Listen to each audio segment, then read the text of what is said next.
नमस्कार साथियों, पूर्व कैबिनेट मंत्री हरक सिंह रावत के ऊपर ईडी और सीबीआई का शिकंजा लगातार कसा हुआ है। राज्य के कई छोटे बड़े कर्मचारियों और अधिकारियों पर उत्तराखंड का विजिलेंस डिपार्टमेंट लगातार सख्ती बरतते हुए आगे बढ़ रहा है। कईयों को जेल की हवा भी खिलाई जा चुकी है। लेकिन उत्तराखंड का अगर कोई कैबिनेट मंत्री है तो उनके विरुद्ध कोई मुकदमा विजिलेंस दर्ज नहीं कर रहा है। मामला कोर्ट तक भी पहुंचता है और पूछे जाने पर विजिलेंस विभाग कहता है कि राज्य के कैबिनेट को फैसला करना है कि मंत्री महोदय पर मुकदमा दर्ज होगा या नहीं। क्या क्या कानूनी प्रक्रियाएं हैं, विजिलेंस ने अब तक क्या क्या कार्यवाही की है और पिछले 3 साल में आखिर उत्तराखंड के कैबिनेट मंत्री गणेश जोशी को कौन बचा रहा है। उससे पहले आगे बढ़ने से पहले आपसे अनुरोध है कि खबर को आखिरी तक देखिएगा और खबर ठीक लगे तो इसे लाइक और शेयर करना, साथ ही हमारे चैनल को सब्सक्राइब जरूर कर लें। दोस्तों, कुछ दिन पहले ईडी ने हरक सिंह रावत को पूछताछ के लिए बुलाया था। हरक सिंह रावत 12 घंटे तक की पूछताछ में शामिल होने के लिए ईडी के दफ्तर में गए थे।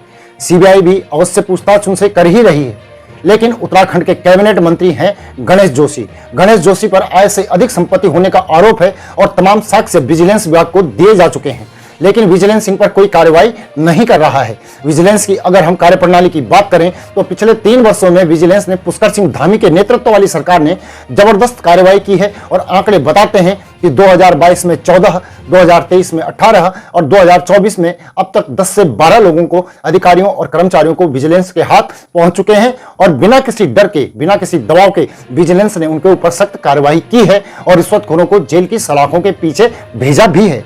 भ्रष्टाचार निवारण अधिनियम के अंतर्गत और मुख्यमंत्री पुष्कर सिंह धामी के ही निर्देश हैं कि किसी भी आम जन को परेशानी नहीं होनी चाहिए। कोई रिश्वतखोर अगर पैसा मांगता है तो उसे जेल की सलाखों के पीछे भेजा जाना चाहिए। आम आदमी को कोई परेशानी नहीं होनी चाहिए। लेकिन एक आरटीआई एक्टिविस्ट ने जब साक्ष्य इकट्ठे किए और कैबिनेट मंत्री पर आरोप लगाया कि आय से अधिक संपत्ति उनके पास है और इसके खिलाफ भ्रष्टाचार निवारण अधिनियम के अंतर्गत मुकदमा होना चाहिए, तो राज्य सरकार आगे नहीं बढ़ रही है, विजिलेंस विभाग आगे नहीं बढ़ रहा है। और जब मामला स्पेशल कोर्ट तक पहुंचता है तो विजिलेंस जवाब देता है कि चिट्ठी लिखी जा चुकी है राज्य सरकार के वरिष्ठ अधिकारियों को और मंत्रिपरिषद को। उनको यह फैसला लेना है कि मंत्री गणेश जोशी पर मुकदमा दर्ज होगा या नहीं होगा। वैसे परमिशन लेने की कोई इजाजत होती नहीं है, मतलब मुकदमा दर्ज करने के लिए किसी इजाजत की आवश्यकता होती नहीं है। अगर आप सोचें कि जब मनीष सिसोदिया, जो कि दिल्ली सरकार के शिक्षा और आबकारी मंत्री थे, उन्हें जब गिरफ्तार किया गया या उनके विरुद्ध मुकदमा दर्ज किया गया था, क्या अरविंद केजरीवाल ने या उनकी कैबिनेट ने कोई मंजूरी दी थी? क्या जब अरविंद केजरीवाल पर मुकदमा दर्ज हुआ होगा तो क्या अरविंद केजरीवाल की गिरफ्तारी, उन पर मुकदमा दर्ज करने के लिए किसी की इजाजत की आवश्यकता हुई? या फिर हेमंत सोरेन को भी जिस तरीके से गिरफ्तार किया गया था, किसी ने उनको गिरफ्तार करने से पूर्व उनके खिलाफ मुकदमा दर्ज करने के लिए किसने उनको मंजूरी दी थी? ऐसा होता नहीं है, क्योंकि राज्य सरकार में विजिलेंस विभाग ही भ्रष्टाचार पर नियंत्रण रखने की एकमात्र इकाई है। और यही बात लोकायुक्त के गठन के संदर्भ में कही जाती है कि विजिलेंस विभाग इतना सक्षम नहीं है कि वरिष्ठ अधिकारियों पर कोई निगरानी रख सके या फिर वरिष्ठ अधिकारियों पर कोई कार्यवाही कर सके, साथ ही सरकार के किसी मंत्री पर कोई कार्रवाई कर सके। इसलिए बार बार लोकायुक्त की बात होती रहती है। वैसे सीआरपीसी का जो सेक्शन 197 है वही इजाजत देता है कि किसी भी बड़े रसूखदार पर, चाहे वह सरकार में शामिल है, उस पर भी मुकदमा दर्ज हो जाए। सीआरपीसी का सेक्शन 197 है जो इजाजत देता है और इसी का इस्तेमाल आमतौर पर किया जाता है। वैसे लोक सेवकों की बात कई बार की जाती है कि कोई लोक सेवक अगर है तो उस पर कोई कार्रवाई करने से पहले इजाजत दी जाती है। मंत्री, विधायक और सांसद, इन्हें भी लोक सेवक कहा जाता है। लेकिन जब भ्रष्टाचार निवारण अधिनियम के अंतर्गत मुकदमा दर्ज करने की बात होती है तो किसी मंजूरी की आवश्यकता नहीं होती है। यह बात जो मनीष सिसोदिया हो या अरविंद केजरीवाल हो या हेमंत सोरेन हो, उनके मुकदमे में, उनकी गिरफ्तारी में स्पष्ट रूप से दिखाई भी देती है। अब एजेंसी कितनी बड़ी है जो जांच कर रही है, इस पर भी निर्भर करता है। जाहिर सी बात है कि विजिलेंस विभाग अपने ही मंत्री पर किस तरीके से हाथ डालेगा, अपने ही मंत्री को कैसे गिरफ्तार कर लेगा, यह अपने आप में एक बड़ा सवाल है। और जैसा मैंने पहले कहा, इसी के लिए बार बार लोकायुक्त की बात होती रहती है।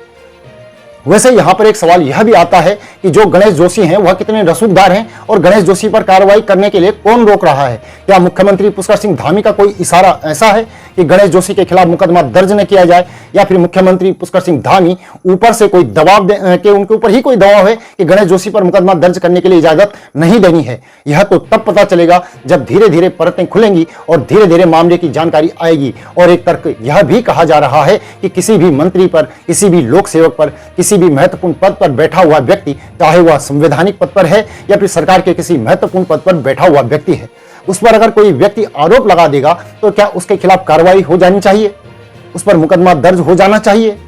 मुकदमा दर्ज हो गया हो या न हुआ हो, लेकिन जांच जरूर होनी चाहिए, क्योंकि जब विपक्षी नेताओं पर शिकंजा कसते हुए बीजेपी की सरकार नजर आती है तो फिर अपनी पार्टी के किसी नेता पर अगर उंगली उठती है तो दूध का दूध और पानी का पानी तो होना ही चाहिए।